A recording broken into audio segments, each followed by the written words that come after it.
bienvenue sur le podcast Objectif Performance, le podcast pour construire son haut niveau. Je vais interviewer des kinés du sport, prépa physique, coach ou autres, qui amènent et accompagnent leurs athlètes au plus haut. Aujourd'hui, je discute avec Pierre Barieux, qui est actuellement Director of High Performance au Toronto FC en MLS et High Performance Expert and Instructor pour la FIFA. Pierre a débuté sa carrière en France avant de partir aux États-Unis. Il a travaillé pour l'équipe nationale des USA 2 fois, puis pour de nombreux clubs en France et en Angleterre ou pour l'équipe nationale des Émirats Arabes Unis. En parallèle de son activité en club, il travaille aussi pour la FIFA avec pour but le développement de la formation professionnelle dans de nombreux pays du monde.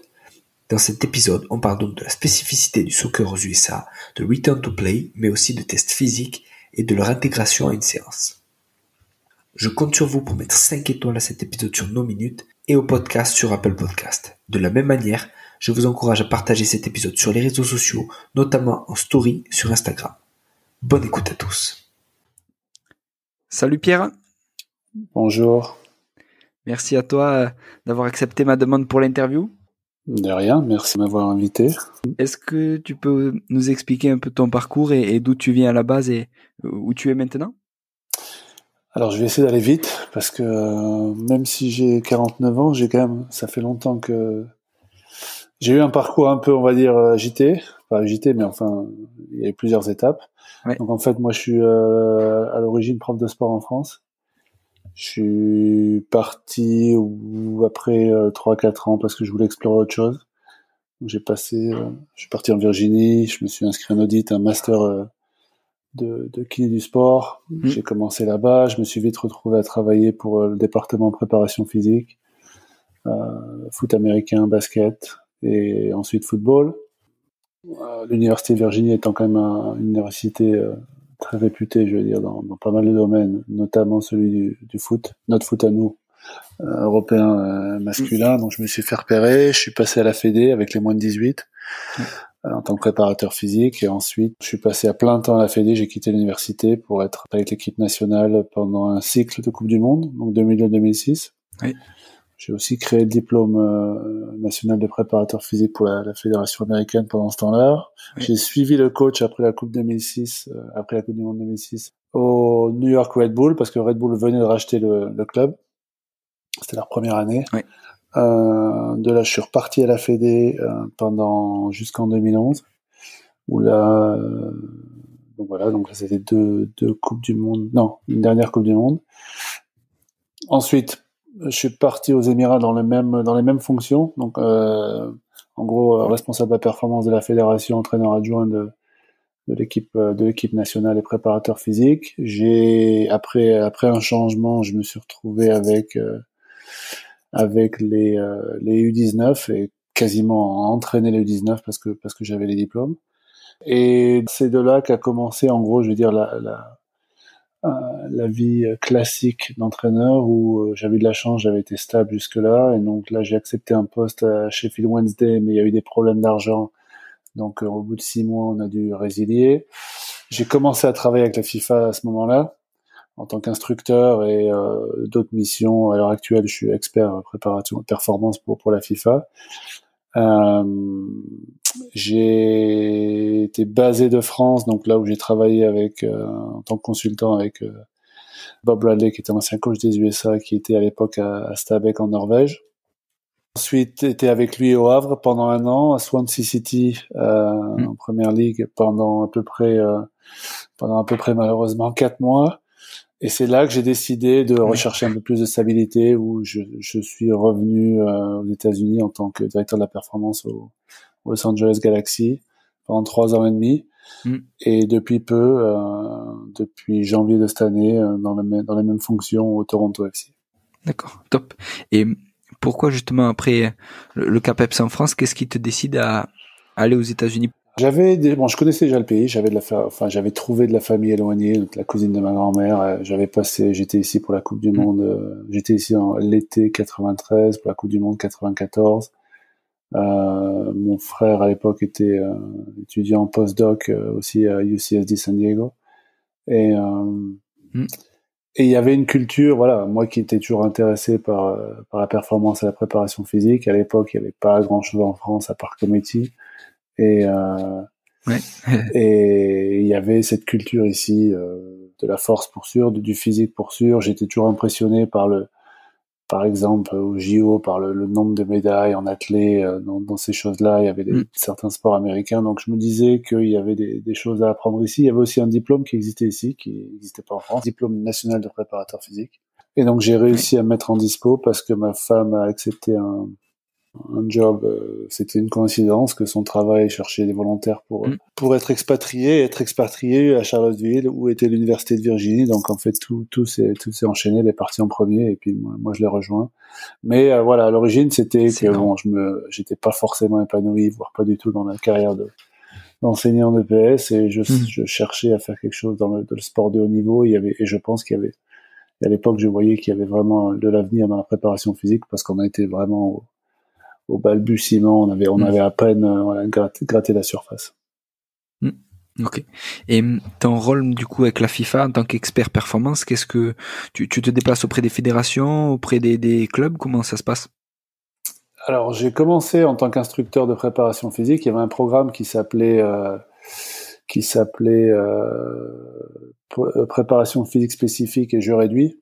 Donc en fait, c'était un programme qui s'adressait à certaines fédérations qui avaient peu de moyens, donc il n'y avait pas de technologie, pour essayer un peu de quantifier la charge et d'avoir un concept, on va dire, de quantification de la charge sans matériel. Donc je suis rentré dans ce programme grâce à mon expérience avec 3 fédérations, la France, les États-Unis et les Émirats. Et puis aussi les langages. Je pense que parler plusieurs langues, ça aide. Et puis mon passé de prof fait que je suis à l'aise. Donc le programme à l'époque consistait en une semaine sur place, avec 5 séances pratiques, 5 séances théoriques. Un groupe de 25 à 30 entraîneurs, souvent des entraîneurs nationaux ou des préparateurs physiques de la ligue, du championnat locaux. Et j'ai fait à peu près, on va dire, 20-25 pays. D'accord. Fois une semaine. Ouais. Et là, il y a 2 ans, il y a une nouvelle personne qui arrive à la FIFA qui a décidé un peu d'approcher la formation professionnelle sous un autre angle et en gros de faire un audit mondial de la situation. J'y suis encore, on n'a pas fini, on est au point de présenter nos rapports aux fédérations. Donc en fait, il a pris le problème dans le sens inverse. Il a dit on va pas, ce qui était légitime, parce que la limite du programme, c'est qu'on avait des contenus appropriés à certains pays, mais pas à d'autres, qui étaient plus évolués, ou pas aux pays sur lesquels on était déjà intervenu et qui étaient prêts justement à passer à l'étape suivante, avec notamment former des formateurs et leur donner des contenus qui leur permettent d'être en autogestion. Donc lui, Ulf, mon manager actuel, a décidé de faire forcément parce qu'il a eu les moyens. C'est pour ça qu'il arrive à FIFA. Il a recruté 15 experts et 15 consultants. Donc on est 15 équipes de 2. Et on s'est répartis tous les pays au monde qui étaient candidats, sachant que 200 pays sur les 220 ont été candidats parce qu'il y a quand même pas mal de gros enjeux à la clé en matière de formation après cet audit. Et on a passé 1 an et demi à rencontrer toutes les parties sur place et à faire vraiment une analyse en détail de l'état du football pro, du football amateur, du développement des jeunes.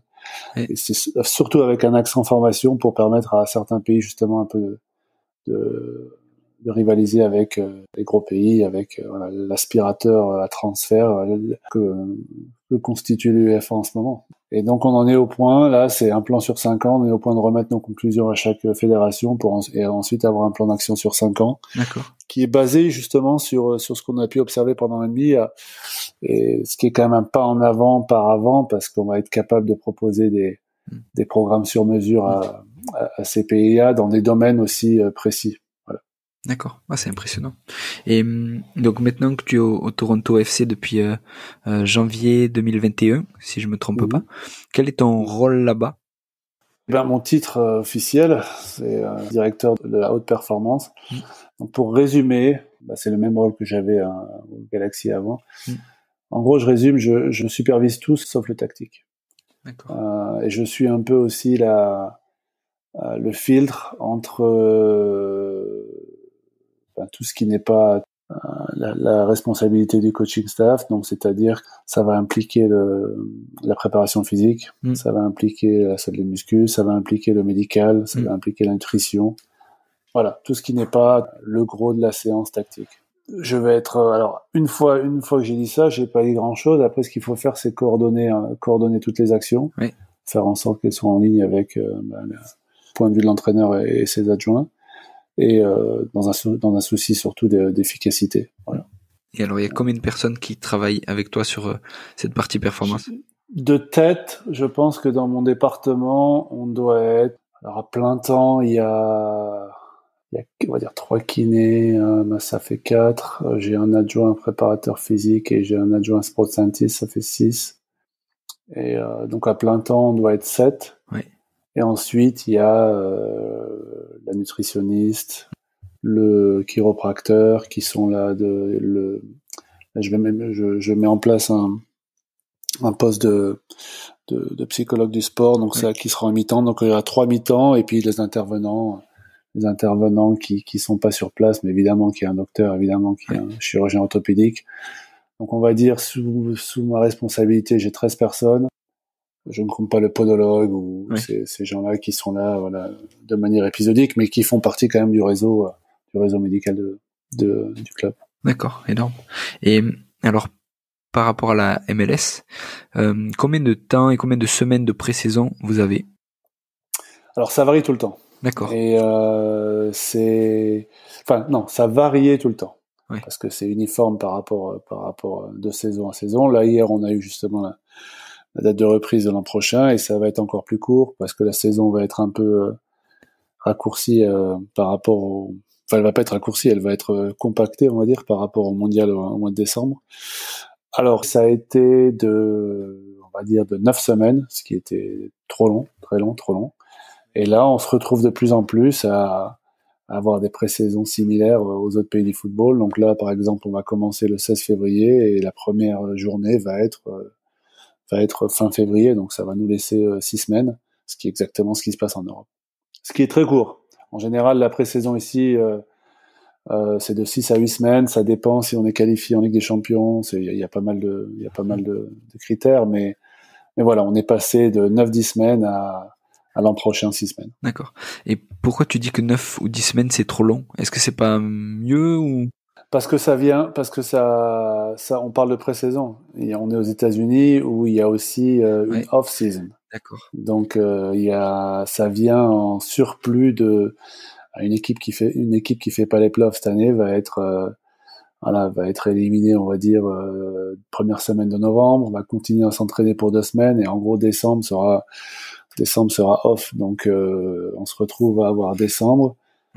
À l'époque, c'est plus le cas, mais cette année, il y aura décembre repos, ce qui correspond au juin en Europe, et après 6 semaines de pré-saison. Donc, on se rapproche vraiment du calendrier, on va dire, classique des autres pays de football. Mais avant, on aurait pu se retrouver avec un mois et demi en off, et puis après 8 à 10 semaines de pré-saison, ce qui est beaucoup trop long, parce qu'au bout d'un moment, on tourne en rond. Donc, on n'a pas besoin de 10 semaines pour préparer un footeux, donc voilà. Donc ça, c'était une des faiblesses, on va dire, du football ici, qui, comme à l'image de toutes les autres, est en train de disparaître. Ouais. Et du coup, les matchs de championnat, ça démarre à chaque fois fin février, début mars. Et si tu vas au bout, ça va jusqu'à quoi? Fin novembre, mi-novembre? Ben, ça va jusque cette année, je sais pas quand est-ce qu'est la MLS Cup, mais on va dire, de tête, première semaine de décembre. D'accord. Ah ouais. C'est énorme. Et en pré-saison, alors comment vous travaillez par rapport à ce que tu as vu alors ça peut être avec les équipes nationales, mais même avec Swansea ou Le Havre, est-ce qu'il y a des spécificités à la MLS, que ce soit par rapport au calendrier ou par rapport aux moyens, par exemple? Ouais, il y a des grosses différences. En Europe, je vais parler de ce qu'il y a ici et les gens pourront se faire une idée de la différence par rapport à l'Europe. Ici, on part en stage. Donc, on part en stage comme en Europe, mais on part en stage beaucoup plus longtemps. Je veux dire, Toronto, ça va être ma 2e pré-saison ici. On fait pas une pré-saison à Toronto quand il fait moins 20. Donc, et ce qui est le cas de pas mal d'équipes américaines du Nord. Et donc, il y a quelques centres, on va dire, il y a quelques centres privilégiés où 3, 4 équipes vont se retrouver de telle manière à optimiser les conditions d'entraînement, parce que bon, c'est soit en Floride, soit en Californie, soit dans l'Arizona, et puis de manière à avoir des matchs amicaux. Donc les matchs amicaux, la plupart du temps, sont inter-MLS. On va pas aller chercher des matchs amicaux avec des pays, voilà, avec d'autres pays européens, comme ça se ferait en Europe. En gros, donc on va regrouper, les équipes vont être sur un même site, et elles vont s'entraîner sur des terrains différents, mais elles vont profiter de leur stage pour se jouer entre elles. Donc en gros, voilà, ça va être la pré-saison, va être une partie. Alors quand j'étais en Galaxy, on n'avait pas ce problème-là, parce qu'on faisait partie des quelques équipes, ou les quelques équipes MLS qui accueillaient les autres équipes de MLS en pré-saison, donc les équipes venaient à toi. Ouais. Maintenant en Toronto, ça va être, voilà, je fais partie de la majorité des cas des équipes qui vont aller en stage, on va dire 2 semaines quelque part pour une première partie, revenir à la maison pour une semaine et repartir pendant 3 semaines, et puis revenir ici pour une semaine ou 10 jours avant le premier match. D'accord. Et quand vous vous retrouvez à plusieurs équipes sur le même lieu, est-ce qu'il y a des échanges, tu vois, je sais pas, d'informations, de technologie entre les équipes, ou est-ce que vous calculez pas et chacun reste dans sa bulle? Non, alors c'est un peu des deux. Il y a un network qui je dirais, qui est un peu plus, enfin, surtout moi, parce que j'ai quand même un coaching tree en MLS. J'ai pas mal d'anciens adjoints qui sont en poste maintenant qui sont en charge de certains clubs. Ouais. Donc non, il y a plus de collaboration, c'est clair, qu'en France, par exemple, pour avoir connu la France. Il y a aussi, voilà, il y a aussi le fait que la MLS est comme toutes les ligues américaines, est une single entity, c'est-à-dire qu'il y a des contrats par ligue, donc on a accès aux stats d'autres équipes, parce que ce qui n'existe pas en France. Donc il y a pas mal de facteurs qui font que voilà, l'ambiance est pas la même, et il y a une collaboration, parce qu'en fait voilà, c'est parce que la structure de la ligue est single entity, les joueurs sont en contrat avec la ligue. Si je veux demain avoir l'historique de blessure d'un joueur qui joue dans un autre club, je peux l'avoir. C'est ouf. Parce que les systèmes sont centralisés. Donc voilà. Mais donc ça, c'est une chose. La technologie, le système, la structure unique de la ligue, ou des championnats américains en général, hein, c'est pareil en NHL, en NFL, en Major League Baseball, etc. Et il y a aussi le fait que voilà, on se retrouve à être en stage ensemble, et dans mon cas, il y a pas mal de personnes qui sont en place dans des clubs avec qui j'ai travaillé, ou qui ont été mes assistants, ou d'anciens entraîneurs qui sont dans d'autres clubs, etc. Ah, c'est ouf. Et c'est une ligue fermée, hein, du coup, la MLS. C'est une ligue fermée. Ouais, top. Donc, et alors justement, quel testing tu utilises avec Toronto, avec LA Galaxy? Qu'est-ce que tu utilisais et comment tu l'utilises? J'en utilise de moins en moins, pour être très sincère, parce qu'au fur et à mesure de ma carrière, je me suis rendu compte que ce que j'utilisais en début de carrière à titre, je vais pas dire informatif, mais j'essayais toujours de combiner un test pour en faire une séance physique. Ouais. J'ai trouvé des moyens de remplacer ça par des séances en elles-mêmes. D'accord. Donc sinon, voilà, pour répondre à ta question, je fais un test de VMA, je fais plus des tests plutôt que de tests physiques. J'insiste plus sur des tests à caractère médical, on va dire. Ouais. Des tests de force isométrique sur certains muscles, certaines articulations, pas mal de biomécanique. Mais en ce qui concerne les qualités physiques à proprement dit, j'en fais moins. Je laisse là aussi la responsabilité à mon préparateur physique. Bon, c'est quand même moi qui l'ai recruté, donc on a quand même quelques vues en commun, ça c'en est une. Et puis maintenant, vu que la pré-saison va se réduire encore plus qu'avant, donc je pense qu'on aura un peu moins de temps à dédier à des tests, à des journées, on va dire, de tests spécifiques. Oui. Donc je réserve ça pour la salle de muscu avec des technologies individuelles plutôt que les tests classiques de terrain. Ouais. D'accord. Et tu parlais de tests isométriques. Quels muscles vous testez? Et un biomécanique, c'est quoi? C'est de l'analyse de la course ou du saut? Qu'est-ce que vous regardez? Non, c'est encore plus décortiqué que ça. Donc au niveau des muscles, j'ai certaines machines, dont une là qui a un peu changé mon approche, qui s'appelle Gangatech, et on peut mesurer 27 mouvements. Alors les muscles, ça va être les classiques du footballeur, hein, ça va être on va mesurer la rotation interne externe de la hanche, on va mesurer l'adduction, adduction, les adducteurs, et puis abducteurs de la hanche, et on va aussi mesurer les ischios et les quadriceps, donc, les fléchisseurs et extenseurs. Donc ça, c'est pas nouveau. Et au niveau de la biomécanique, alors des fois c'est en mouvement, et des fois c'est pas en mouvement. J'ai des outils, j'ai des capteurs sur certains mouvements. Je fais pas ça en situation, c'est-à-dire pas en situation d'entraînement, donc ce sera toujours hors contexte. Mais justement, on essaye de voir par rapport au profil de joueurs qu'on a, quels sont les mouvements qui peuvent à long terme les mettre, je veux pas dire en danger, quoi, mais les exposer à des blessures potentielles. Et on essaye un peu plutôt que d'améliorer leur faiblesse, j'essaie un peu de consolider leurs points forts. Ouais. D'accord. Et ça en lien aussi avec leurs antécédents, du coup? Absolument. Ouais, absolument. Déjà, alors, très sincèrement, tous ces screens que je fais, c'est aussi un message pour la cellule de recrutement de prendre en compte un peu l'historique de chaque joueur. Parce qu'on sait que le critère numéro 1 de récidive, c'est quand même l'historique. Ouais, c'est clair. Ça, c'est souvent oublié, où on va se dire, tiens, on a un joueur qui a cet historique, mais en faisant ça va pas se reproduire, ce qui est vrai. Mais bon, toujours est-il que statistiquement, moi je suis très statistique, c'est pas la meilleure moyen de prévenir une récurrence, par exemple.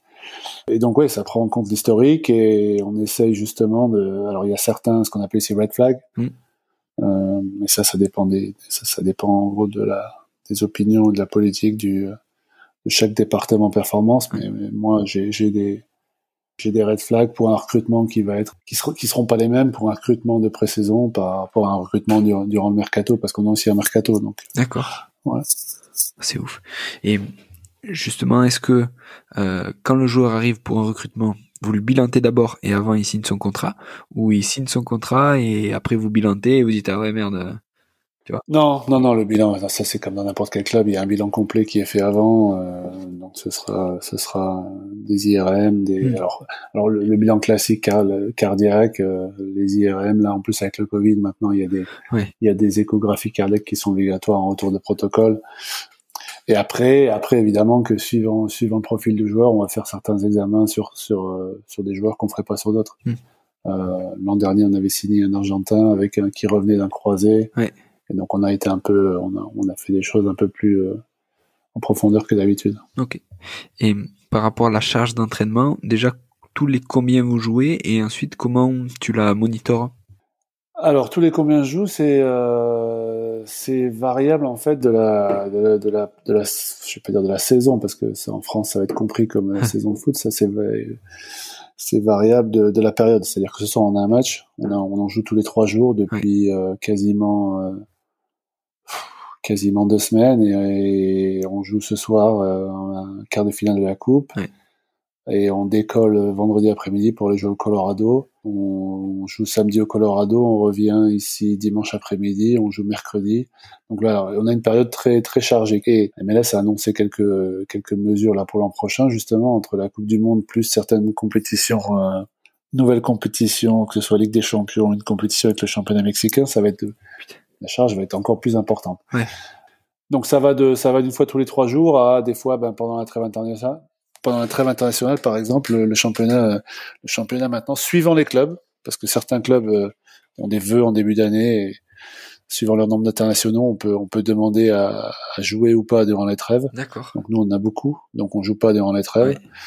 Ce qui fait qu'on joue plus hors trêve. D'accord. Mais ça varie. En général, c'est en début de saison, c'est une fois par semaine. Enfin, nous, on avait la Champions League, donc c'était pas pareil. Mais en général, pour les clubs, c'est un match hebdomadaire en début de saison, et ça s'accélère un peu en fin d'été jusqu'au playoff.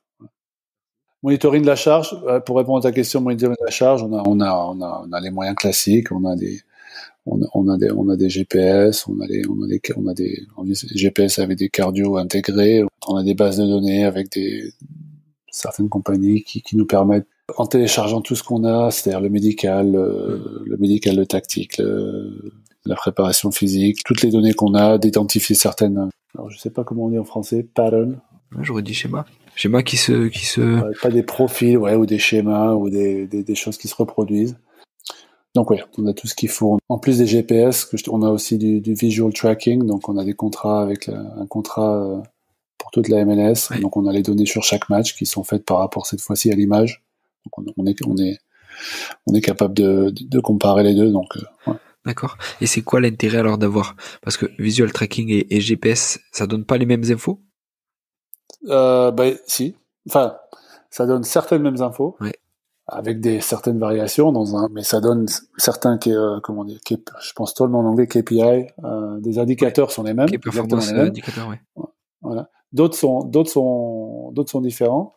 Alors l'avantage du visual tracking, c'est qu'il n'y a pas de problème d'indoor et outdoor. Certains matchs ils sont indoor, et même pour des matchs indoor comme Atlanta où on joue, c'est quand même des gros stades où le toit peut s'ouvrir, mais il y a quand même des problèmes notamment au niveau du live. Ouais. Parce qu'après, au niveau du téléchargement du GPS, ça pose pas de problème. Mais, sauf sur le GPS, l'accéléromètre va marcher, le gyroscope va marcher. Au niveau des données de satellite, ça pose problème.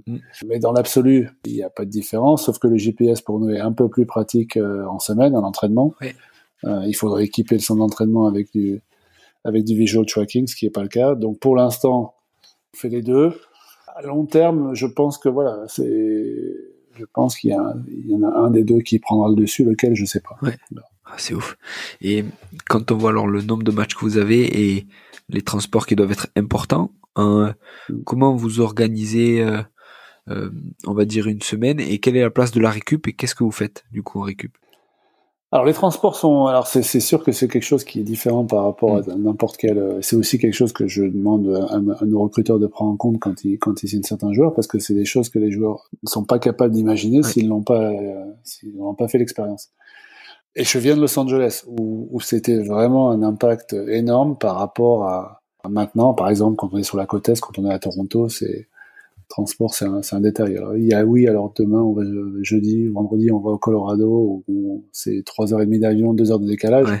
Mais c'est vraiment l'exception qui confirme la règle de la saison, parce que avec le nombre d'équipes grandissant et puis le nombre de la concentration d'équipes ici sur la côte est, Ouais. le transport ne pose pas de problème. D'accord. Par contre, pour avoir été à Los Angeles pendant 3 ans et demi, là c'est l'inverse. Ouais. Parce que le déplacement le plus court va être 2 heures, 2h30, on va dire. Sans décalage. Ça va être les Seattle, les Vancouver et puis Portland. Par contre, après, ça va être du Denver, du Salt Lake, parce qu'il y a des conférences, où là, c'est 1 heure en moins, 2h30. Et puis après, sur la côte Est, ça pose problème, parce que c'est des vols quand même de 5-6 heures, où on se retrouve à arriver avec 3 heures de décalage en plus, donc ça dort pas la nuit. C'est toujours beaucoup plus facile de s'adapter à un décalage quand on vole vers l'ouest que de voler vers l'est. Donc en gros, ici, je suis au paradis moi qui ai écrit un bouquin sur justement l'altitude et le décalage et la préparation physique par rapport aux équipes nationales. Ouais.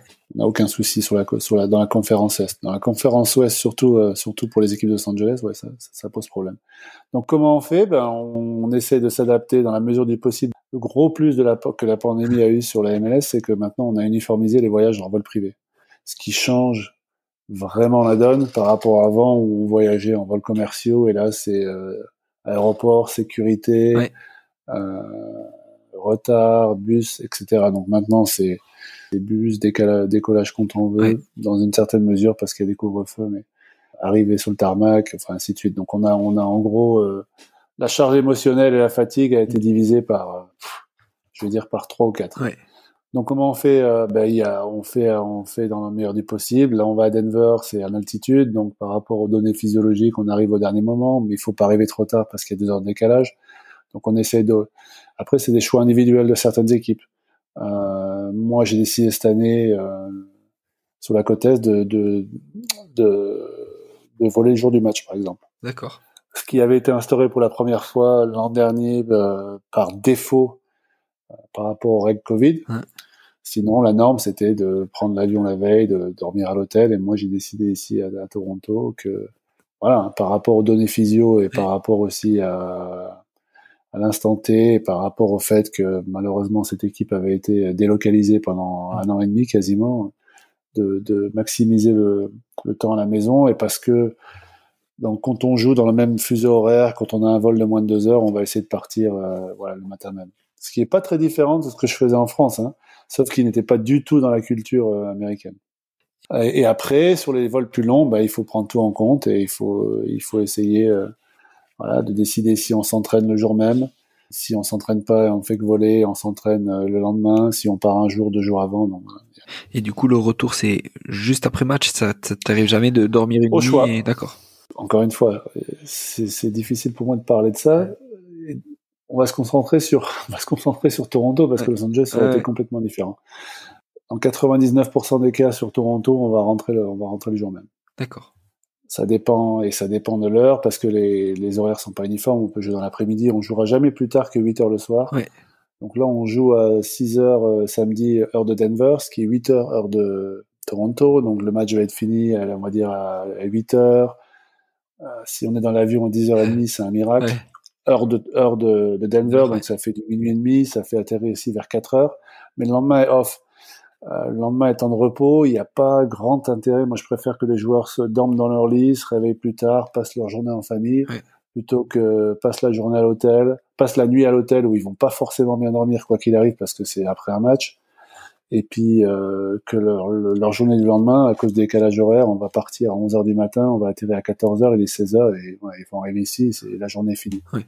Donc c'est des choix. Mais le bon côté de la conférence Est, c'est que c'est pas des problèmes cornéliens quand il s'agit de voyager par rapport à l'Ouest. Ouais. Et justement, tu dis que le lendemain est off.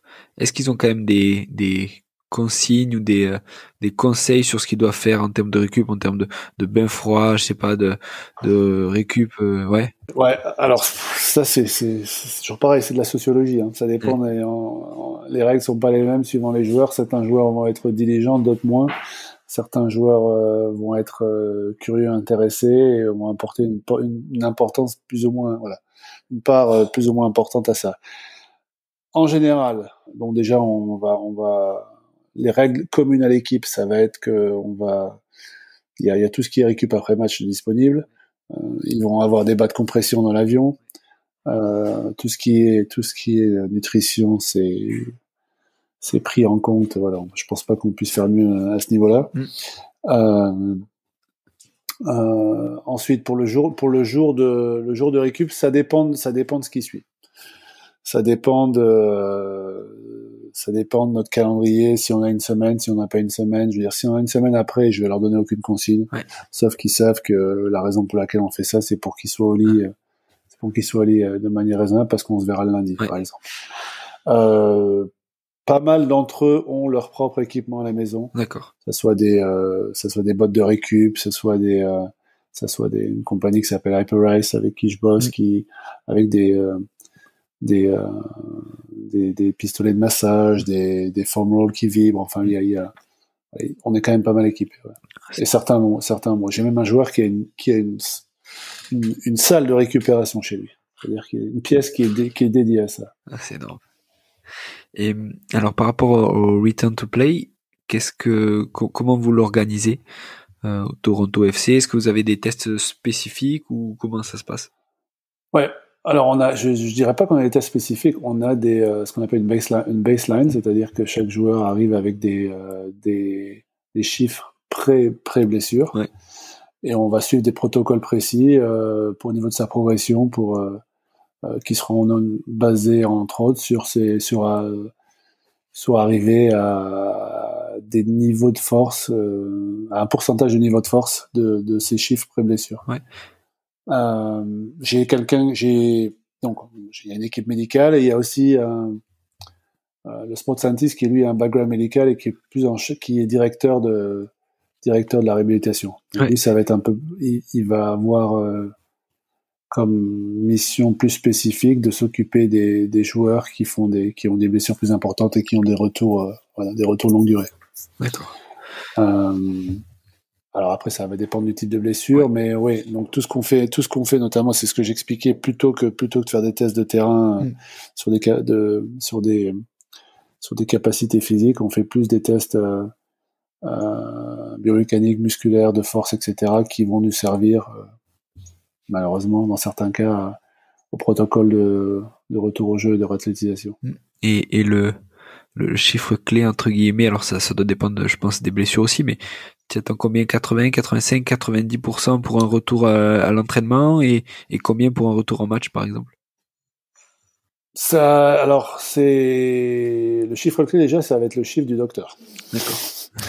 Parce qu'il y a des délais de cicatrisation qui sont, voilà, Incompressibles. qui sont voilà, compressibles. Après, au niveau de la force, j'ai pas de plateau, j'ai pas un pourcentage à donner où on va dire tiens lui ça va être 90. C'est sûr qu'on n'est pas à 50. Mais si quelqu'un est à 85 alors que l'autre est à 92, est-ce que ça va impacter son timing? J'en suis pas sûr. Plus important pour nous, ça va être de passer ce qu'on dit le eye test. Ouais. Par exemple sur quelqu'un, ça va être au niveau de la. Je le fais pas exprès, hein, je suis pas Jean-Claude Van Damme, mais je sais pas comment on dit gate en français. Et en gros, gate c'est G-A-I-T. Bref. Schéma de course ou quelque chose comme ça.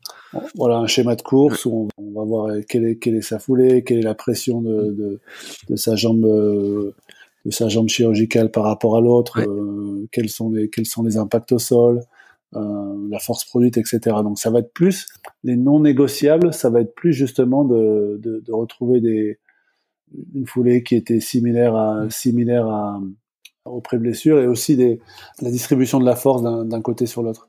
On essaie de pas trop isoler un muscle et on essaie de voir justement comment ça réagit par rapport aux autres. Donc et le high test, donc ils vont commencer par exemple on a des tapis roulants AlterG, tu dois connaître, on a des technologies qui s'appelle PlayerMaker, qui c'est des sensors qui vont avoir au pied, d'autres qui sont intégrés dans la semelle, etc. Où là on va essayer de combiner tout ça de telle mesure que en accord avec le timeline du docteur ou du chirurgien, le cas échéant, on soit tous d'accord pour progresser et passer à l'étape suivante. Ouais. Et du coup, c'est pas sur un tapis instrumenté qui passe on va dire l'évaluation du schéma de course, c'est plus avec des capteurs à l'intérieur des chaussures.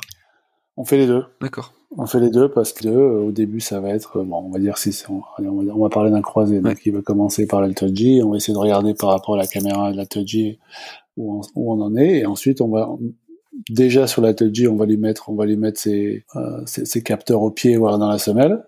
Et ensuite, ça va être avec les crampons sur le terrain en situation. On décontextualise et ensuite on contextualise petit à petit en rajoutant des paramètres classiques. Hein. C'est des beaux mots, mais ça va être classique. Ça va être un joueur sur la pelouse, ensuite sur la pelouse avec ballon, sur la pelouse sans adversaire, un ball avec un adversaire, etc., etc. Ouais, énorme.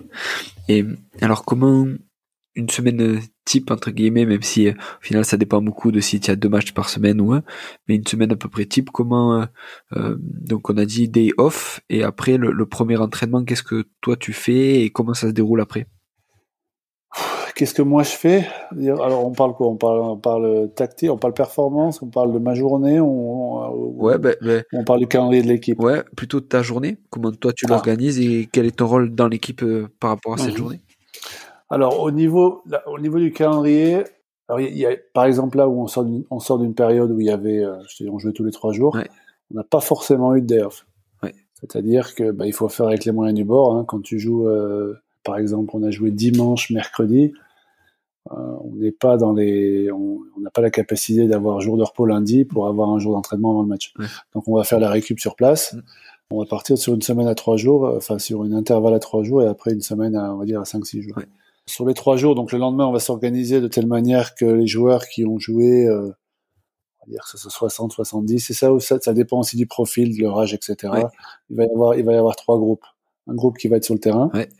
À ce moment de la saison, pour moi, sur le terrain, ça va être court mais intense. Pas faire forcément du fond parce qu'on en a plus trop besoin, mais ça va être une séance de 50 minutes où moi, je serai notamment avec cette équipe-là. C'est le seul moment où je suis vraiment sur le terrain, voire en charge carrément de la séance. Ouais.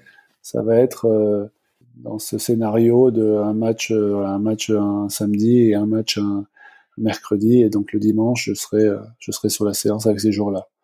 En charge de la séance complète. Donc ça, c'est un groupe. Il y aura un autre groupe qui sera en récup sur le terrain et un autre groupe qui sera strictement à l'intérieur. Après, j'essaie pour les groupes de récup, j'essaie justement de laisser un peu. Il y a des incontournables et après il y a des choses que certains joueurs vont préférer à d'autres et qui pour moi posent pas de problème parce que je pense que le cerveau contrôlant le reste, il faut qu'il soit capable de faire des choses qu'il pense qu'il les aident. Ouais. Donc exemple, ça va être on a les contrastes, bain chaud, bain froid, on a la piscine, on a les cabines de cryo, on a le sauna, le hammam, on a la salle de muscu avec toutes les technologies dont on a parlé avant de récup. Donc que ce soit les Hyperice, le Viper, les Guns, Normatec, etc., etc. Nutritionniste qui est sur place. Donc là, il y a des incontournables et d'autres choses qui vont pouvoir choisir. Ouais. C'est ce que je dis en anglais comme en français, cafeteria style. Ouais. Donc la journée va commencer pour ça. Donc dès la veille au stade ou ailleurs, on se réunit avec mon staff, on se répartit les noms. Ouais. Et puis c'est de là que je fais mon fil classique, c'est-à-dire que je vais au staff technique. Donc j'ai deux réunions. J'ai une réunion avec mon staff et j'ai la réunion avec le staff technique pour être sûr que tout soit clair et qu'à la fin il y ait une quinzaine de personnes qui soient sur la même longueur d'onde. Sinon, une journée classique pour moi, ça va être arriver le matin, on s'entraîne à 10h30, donc arriver le matin vers 8h. Ouais. Les blessés doivent arriver, donc c'est 9h30 pour 10h30, mais les blessés arrivent. Enfin, les blessés pour sûr arrivent pour 8h30, de telle manière qu'ils aient leur 1 heure, notre staff à plein temps pendant 1 heure, Ouais. et ensuite accès à la salle de muscu pour avant que l'équipe arrive. Ouais. Les autres joueurs qui pensent avoir une blessure qui puisse les empêcher de s'entraîner à 100%, eux doivent arriver à une demi-heure avant les autres. De telle manière pour que moi, à 45 minutes de la séance, je transmets, pas mon rapport, c'est bien grand mot, mais à 45 minutes de la séance, je transmets les nouvelles d'en bas en haut pour si jamais il y a des changements potentiels par rapport à qui va s'entraîner. Ensuite, on s'entraîne. Pendant la séance, j'ai mon adjoint préparateur physique qui va faire l'échauffement, le sport scientist qui va être en charge de tout ce qui est technologie. Et moi, je supervise tout ça. Je m'occupe notamment d'un ou deux joueurs pour être sûr que les rotations soient effectuées. De temps en temps, une fois ou 2 fois par semaine, je fais la séance. En fin de semaine, on va avoir les top-ups au niveau de la vitesse. Donc ça, c'est des critères, des processus dont on n'a pas forcément besoin de parler là. Mais après la séance, donc il y a les soins. Et vers 2h30, 3h de l'après-midi, c'est là qu'on a un débrief. C'est là où on se réunit, le staff, et on regarde les joueurs au cas par cas. Et puis donc là, et à la fin de la journée, je vais transmettre au coach l'état des lieux pour le lendemain. Et le lendemain, on recommence. Ouais. Sinon, l'emploi du temps sur une semaine classique, ça dépend des coachs. On est déjà notre deuxième coach cette année. Moi, je suis habitué à des 5 days lead-up. J'ai fait, pendant ma carrière, j'ai tout essayé. J'étais en championship ou le mercredi repos. J'ai eu des coachs qui voulaient faire pas plus de 3 days lead-up, 4 jours avant le match, 5 jours avant le match. Moi, je ne vois, personne n'a réussi à me convaincre à me prouver que 5 jours d'entraînement avec un match qui suit était négatif. Donc je défends, j'essaie d'exposer suivant les coachs mes idées, mes théories, mais à la fin c'est eux qui décident. Donc ça peut varier. C'est pas pareil sur une semaine classique. Est-ce que c'est récup le lendemain ou off le lendemain et récup le surlendemain? Est-ce que c'est le jour, est-ce que c'est récup le lendemain du match pour ensuite avoir off le surlendemain? Je pense que ça c'est vraiment par rapport au groupe. La science on la connaît. Les déchets vont être au pic 48 heures après le match, mais personnellement, j'ai pas de conviction. J'ai des faits qui sont là, qui sont établis, mais je suis vraiment flexible. J'ai pas de conviction. Ça dépend vraiment du moment, de l'équipe, du profil, des résultats, de l'entraîneur. Il y a beaucoup de variables. Top. Et alors, qui sont tes mentors et les gens qui t'inspirent ou qui t'ont inspiré pour en arriver là? Alors, j'en ai un avec sans lequel je ne serais pas où je suis. C'est-à-dire, c'est certainement les personnes qui m'ont permis de commencer, on va dire, quand j'étais à Virginia, quand j'étais à UVA. C'était donc le dean du département Sports Medicine qui m'a ouvert la porte de ce master de kiné du sport, ce qui n'était pas facile, hein, en Europe. Et ensuite, qui m'a présenté au préparateur physique de la fac, qui était en charge le chef, qui était en charge du football américain, qui m'a pris comme interne, bénévole, alors qu'il m'a avoué qu'il aurait jamais fait ça sans, voilà. Il a fait ça pour rendre service au dean de Sports Medicine. Et donc j'ai beaucoup appris de lui par rapport au truc qui lui à l'époque avait été élu préparateur physique de l'année aux US, un coup de chance sur je sais pas combien il y en a, mais il doit en avoir au moins 1500. Ouais. Donc il avait ce profil justement d'enseignant et tout était neuf pour moi, donc j'ai beaucoup appris de lui. Et très sincèrement après j'ai pas d'autres mentors ou d'exemples en ce qui concerne la préparation physique, hein. Par contre, j'ai toujours une attitude, une approche où voilà, 25 ans plus tard, j'essaie toujours d'observer, d'apprendre, d'échanger, de parler, etc. pour me remettre en question, essayer d'évoluer et puis ne pas, voilà, il y a rien de pire que de. Et en fait, on s'en rend pas compte. La stagnation, elle est naturelle, mais sauf si on met vraiment tout en place pour l'éviter. Mais sinon, c'est très facile de se retrouver dans sa zone de confort quand les résultats suivent, quand tu passes 10 ou 11 ans à la Fédé, où tu es la référence en la matière, il y a pas de compétition, etc., etc. Donc, j'essaie vraiment de. Moi, je me suis fondé de moi-même. Ça n'a pas été facile, notamment en France, parce que je venais pas du giron fédéral, donc j'ai dû me battre même pour avoir mon BE2 ou ma licence A. Donc j'ai eu de la chance d'avoir certains gens qui m'ont aidé alors que d'autres n'aidaient pas forcément. Donc j'ai aussi quelqu'un qui m'a aidé pour à l'UNECATF pour rentrer pour avoir mon DEF, même si j'avais tout ce qu'il fallait, hein. Mais voilà, la VAE, l'existence de la VAE m'a aidé à valider mes acquis, voilà, qui n'existaient pas avant la VAE. Donc il y a eu des gens au fil et à mesure du parcours qui m'ont aidé au niveau connaissance, mentor. Oui, j'ai cette personne qui s'appelle Tony Decker à l'origine. Et après certains coachs avec qui j'ai travaillé, parce que bon, il y a je veux dire une partie du succès de quelqu'un qui est dans mon poste, c'est d'avoir ce côté, c'est ce que je dis toujours, c'est que je représente le support staff, le médical, la préparation physique quand je parle au coach, et je représente le coach quand je parle à mon département. Donc c'est fatigant parce qu'on est toujours en train de faire l'avocat du diable et on est toujours en train de, mais c'est la description du rôle. Il faut être capable de faire ça. Donc j'ai beaucoup appris sur le management, sur le coaching. Des deux coachs avec qui j'étais en sélection nationale US, avec qui j'ai passé quasiment 12-13 ans, et je continue à apprendre voilà, au jour le jour parce qu'on est toujours en contact, quoi. Mais pareil, quand j'étais aux Émirats avec Katanec, pareil, ouais, j'ai vu défiler tellement de coachs que j'essaie toujours d'observer et de voir ce qu'ils font de bien par rapport à d'autres et inversement. Et du coup, alors qu'est-ce que tu lis ou qu'est-ce que tu as lu et qui t'a aidé? Ben, très sincèrement, j'ai pas lu beaucoup. J'ai des cartons. Ouais, j'ai lu beaucoup au début. J'ai des cartons qui viennent d'arriver des déménagements. J'ai 2 cartons de bouquins que j'ai pas ouverts depuis 10-15 ans. Mais par contre, depuis 10-15 ans, c'est surtout la pratique. J'ai pas trop le temps de toute façon.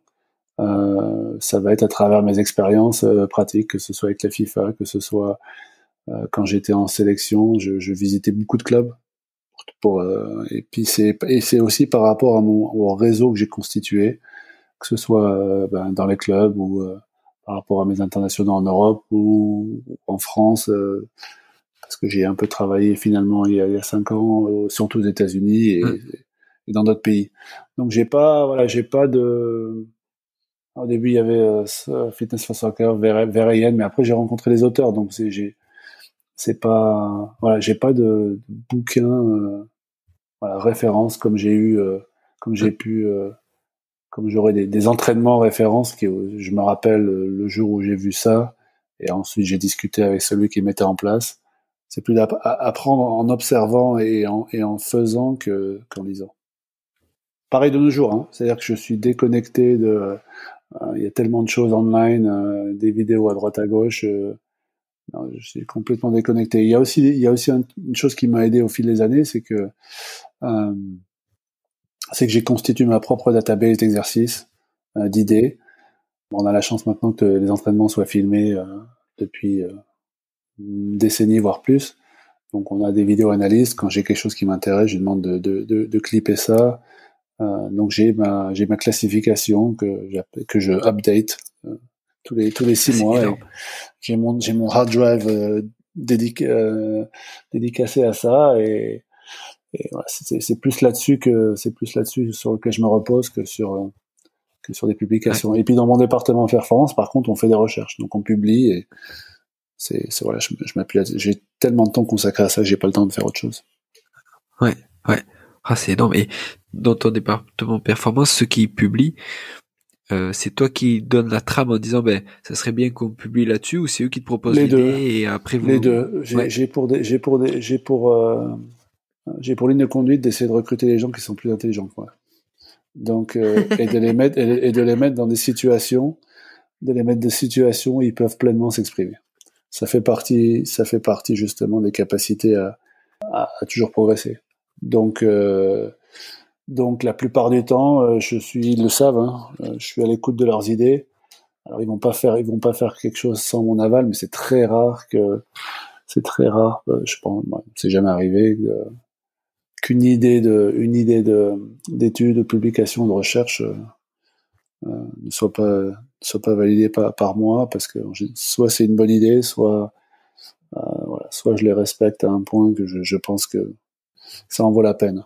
Et puis non, par contre, j'essaie de les orienter sur une fois que c'est défini, on travaille ensemble quoi qu'il arrive, hein, c'est leur projet, mais j'essaie un peu d'apporter un peu ma pierre à l'édifice en leur donnant des idées.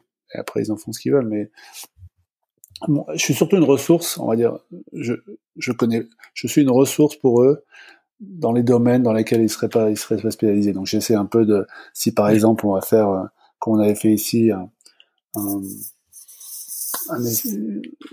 pas une étude spécialisée, mais voilà, un récapitulatif de tout ce qui s'était passé avec un fort délai, 4 jours de préparation par rapport à 5 jours de préparation.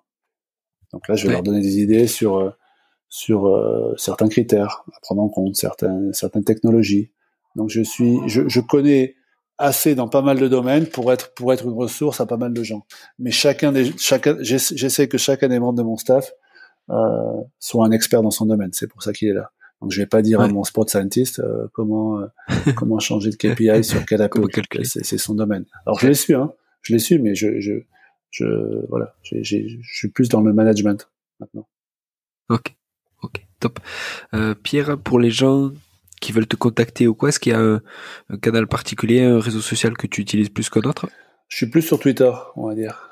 J'essaye dans la mesure du possible. J'ai que Facebook et Twitter, mais j'ai essayé sur Twitter et LinkedIn de me canaliser sur le professionnel. Même si avec les élections américaines, j'ai débordé. J'ai mis un peu de politique là-dedans, malheureusement. Mais ouais, Twitter, LinkedIn. Ok, top. Pierre, merci beaucoup pour le temps que tu as passé avec moi. Merci à vous. Merci à toi. Merci aux auditeurs. Voilà. Et je sais que donc tu joues ce soir, hein, c'est ça? C'est ça. Un quart de finale de coupe. Bon match à vous et merci. Merci. À la prochaine. Salut. Au revoir. Voilà. Merci d'être allé au bout de cet épisode. J'espère que vous êtes régalés. Si vous voulez m'aider, le mieux est de partager cet épisode au plus grand nombre. Parlez entre vous. Débriefez-le, que ce soit en live ou sur les réseaux sociaux. Qu'en avez-vous retenu? En quoi cet épisode peut vous aider à construire votre haut niveau? N'hésitez pas non plus à me faire un retour ou à me proposer des personnes à interviewer, je répondrai avec plaisir. Pour l'épisode 39 qui sort le 8 décembre, je discute avec Alexandre Rambaud. Si vous connaissez un peu Alexandre, vous vous doutez bien qu'on va parler de l'AS Saint-Étienne. Non, on va parler de LCA, de critères de retour à la course à pied post-ligamentoplastie et même un peu des effets du massage.